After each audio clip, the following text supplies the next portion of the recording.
Violência doméstica nos condomínios. Como este deve agir diante dessa situação? Me chamo Leide Licar, sou advogada, especialista em direito condominial e este é o canal Condomínio Sem Crise. Aqui, o nosso intuito é ajudar você, síndico ou morador, a entender dos seus direitos e deveres, mas de forma simples, prática e principalmente sem juridiquês. Vem comigo. Imagine a seguinte situação. Uma mulher sofre violência doméstica no seu apartamento, mas isso aí no seu condomínio. A pergunta que fica: o condomínio pode dizer que não viu, que não ouviu, ou pior, dizer que não tem nada a ver com isso? A resposta é não. O condomínio ele não pode se omitir diante dessas situações. Violência doméstica não é um conflito de vizinhança. Violência doméstica é crime. E diante da situação, o condomínio ele tem deveres, não só humanos, mas também jurídicos.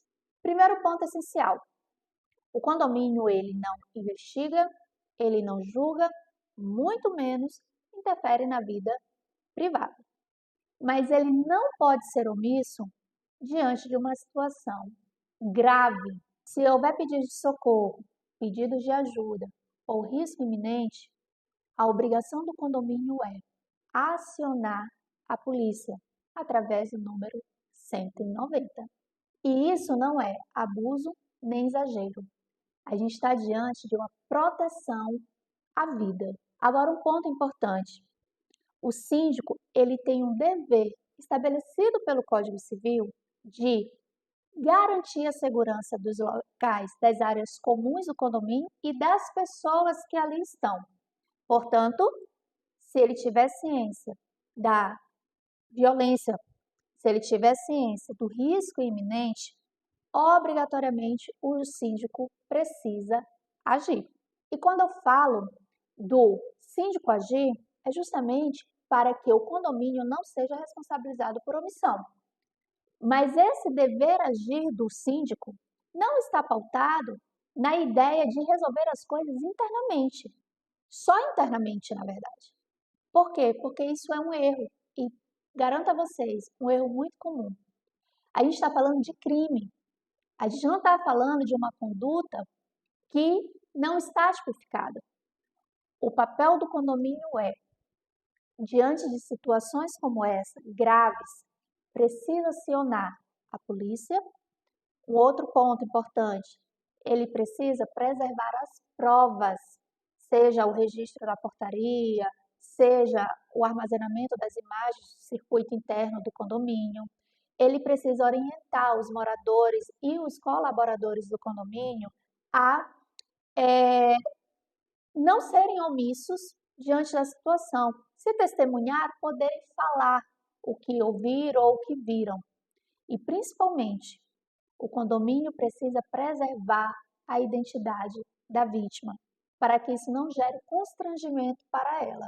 E atenção, síndicos e administradores. Não confronte o agressor, não minimize a situação e muito menos. Não diga, em briga de casal, ninguém se mete. Vale lembrar, estamos falando de um crime. Agora, para você que é morador de condomínio, se você ouvir gritos de socorro, pedidos de ajuda em geral, você verificar que há um risco iminente de ocorrer violência doméstica, não hesite, ligue para a polícia. Diante da situação, você não está se metendo na vida de ninguém. Muito pelo contrário, você pode estar salvando uma vida. E se houver dúvidas de como o condomínio deve agir, quais são os limites que ele tem para poder agir, é importante que haja uma assessoria jurídica especializada, para que o condomínio não venha a ser omisso, mas também não venha a se exceder na prestação do seu dever. Violência doméstica não é um problema privado, principalmente quando traz ameaça à vida. O condomínio ele deve agir para trazer a segurança daqueles que ali estão. E como eu falei no início, mais do que uma questão até mesmo jurídica, é uma questão humanitária, é humano você ajudar a pessoa que precisa. E no próximo vídeo, eu irei explicar como o condomínio pode ser responsabilizado por omissão e como os síndicos devem agir de forma segura, juridicamente, diante desses relatos. E se esse vídeo fez sentido para você, curte, comenta, compartilhe, ative o sininho para ajudar o algoritmo a entender que esse vídeo é relevante e pode, inclusive, ajudar outras pessoas. Encontro você no próximo episódio. Até mais!